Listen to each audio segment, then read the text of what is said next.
Here we go, part 2 of the Citizen Sports Blitz, brought to you by Velocity Sports Performance in Peachtree City. Okay, the next game we have to talk about, Sandy Creek 30, Franklin County nothing. Yesterday we said this was the week Sandy Creek was going to break out offensively, and it looks like we were right. They had touchdowns from Josh Williams, 2 from Ray John Neal, and Russell Bonner had a 58-yard interception return for a touchdown. Zach Lopez tacks on a field goal. It's 30-0. What else do you know about this game, Kevin? How about their rushing yards, man? That's what led them to victory. They had 194 rushing yards, 3 rushing touchdowns. And again, their defense was outstanding. Their defense has been outstanding all year. They limited Franklin County to 98 rushing yards and total yards 125. And going back to that running game, that takes a lot of pressure off first-year starting quarterback Rio Johnson. So, I mean, I'm not surprised that Sandy Creek blew out Franklin County because I expected them to have a breakout game, and it happened. Well, once again, defensively, you got Matt Solomon. He's got 10 total tackles. You got Jordan Littlepage with 8, Jeremy Holt with 9, Zach Hilton with 8. The defense, like you said, has been strong all year, and that really leads the way. It paves the way. Solomon's the leader of that defense. That kid is outstanding. He's a tackling machine. He's all over the field making plays for them. Well, and the other good thing for Sandy Creek, too, is they've got a week off to work on things that maybe they saw that that could use some work. But, you know, they spread the ball around. They had 3 running backs gaining a lot of yards.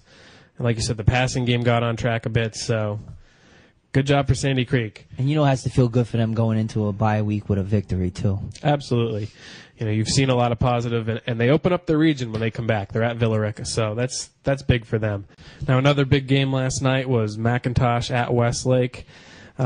The Chiefs, once again, were right there at the end. Just couldn't put it away. It was Ben Sims had a 4-yard touchdown run. Moroni DeMoores had a 1-yard touchdown run. It's 14-14. They go down 21-14. Jeff Prather takes the team down, throws a pass that would tie the game. It gets intercepted and run back 100 yards for a touchdown. That puts Westlake ahead. They miss the extra point. It's 27-14. And McIntosh loses, and it looks worse than it really was.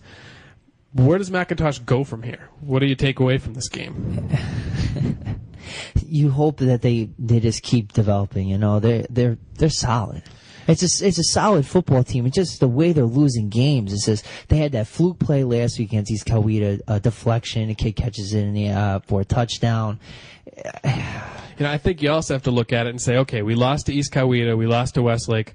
These are playoff teams. And they were in both games, They're in both games. They had chances to win them both. But these are teams that are going to the playoffs, that went to the playoffs.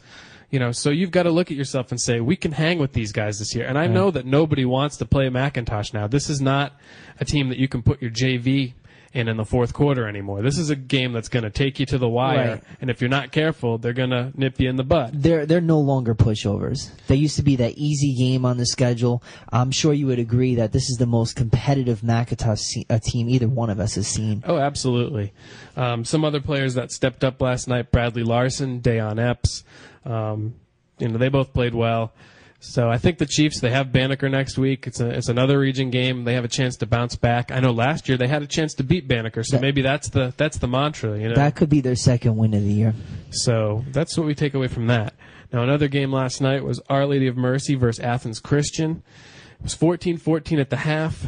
They're trailing 28-21 going into the fourth quarter. They lose 35-24, but you know, Mercy has a lot of positive things to take away from that. William Pearl throws 2 touchdowns, one to Dominique McDermott, one to Derek Schwann. McDermott also has an 80-yard kickoff return for a touchdown. So and Jacob Lacine kicks a 30-yard field goal. They've scored a lot of points. That's one thing you're taking away if you're Mercy. You're scoring a lot of points. The quarterback play with William Pearl throwing 2 touchdowns and also passing for 134 yards. That's definitely a positive development for Mercy. Absolutely. We're going to take a quick break. We'll wrap up our Mercy coverage. We'll talk a little bit about Landmark, and we'll look ahead at next week. So thanks for tuning in. Hang tight. We'll be right back.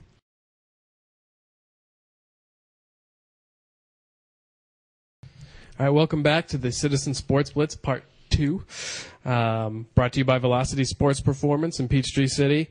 Just to wrap up the Mercy game, defensively they stepped up to Will Simmons, once again led the team with 12 tackles. Dominique McDermott had 10 tackles. So they're getting a lot of good play from some of their players. The talent level is rising at Mercy. You know, I think you got to look at the positives. You You were close in that game. You're scoring a lot more points than you did last year. So, that elusive first win is nearby. It's coming. And 24 points will usually get you a victory too. Absolutely. Now you just and they knew they were going to have a tough time with the Athens Christian running back. They gave up 304 yards rushing. So that's just something that you gotta limit him to 150 and maybe one touchdown. Well, like I said in our last video cast, he rushed for over 1,600 yards last year. Yeah, so you knew he was going to probably hurt you. Yeah.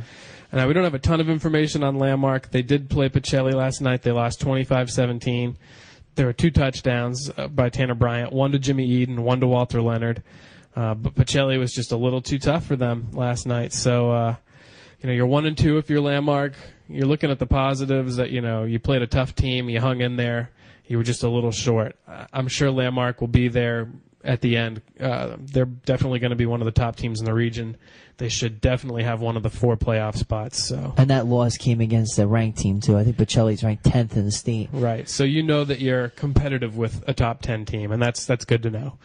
All right, looking ahead at next week, these are the games. We're just going to go with our first thing off the bat. These aren't our official picks or thoughts or anything, but Fayette County, 3-0. They're at Woodward. Woodward's 2-1. Woodward beat Northgate 24-0 last night. You got to think the Tigers have a really good shot at that game. Oh, yeah. They could be 4-0 after that game. And 2-0 in the region is going to be huge. Right. First place in the region. Again, best team in the county as far as record goes, too. I mean, wow. Yeah. McIntosh, 1-2. They're hosting Banneker, which is 1-1. Banneker was off last night. But the week before, they beat Tri-Cities 41-0. So that's an athletic team. That's a dangerous team. Yes. But like we said before, McIntosh was in that game last year. They want revenge, and that might be the thing that gets them going for this one. It's a winnable game for McIntosh. Stars Mill 1-2 hosting Westlake. This is their first home game of the year. They host Westlake, which is 3-0. Westlake, as we know, beat McIntosh 27-14. What are your thoughts on that game? Maybe Stars Mill will bounce back with a win. They opened the season with a loss, bounce back with a win, lose last night. Look at the way they've been playing. Maybe they'll come back with another win following a loss. And, they have a pretty good home field advantage. They have some really great fans. It's a loud stadium. They'll have everybody out there next week for that first home game. Yeah, Panther Stadium is always packed. It's impressive. So that's a good one. Another great game next week. Whitewater 1-2 hosting Creekside 3-0. Creekside beat Stars Mill last night 11-9. I got to think that Whitewater, that's a winnable game for them, too. I mean, I don't think Creekside really stood out as anything all that special for you, did they? No, and Whitewater coach Amos McCreary definitely wants to win this game because he used to coach Creekside. So that's motivation for him. Now, Sandy Creek and Landmark are both off next week. When Sandy Creek returns, they're at Villa Rica on September 28th, their first region game. Landmark comes back, they're at Bremen. That's just a huge game every year. It's not a region game, but that is a big rivalry. Mm-hmm. Mercy, 0-2, is at Towns County, 0-3.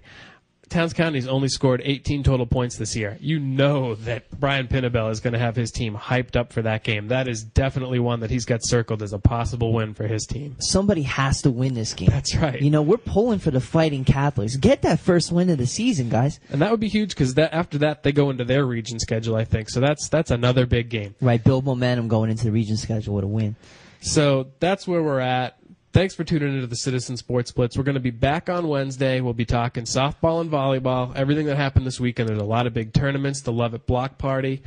And as always, if you want your up-to-date sports news, you got to go to thecitizen.com. We put scores up Friday night from football that night. We've got stories of the games we covered and videos that night.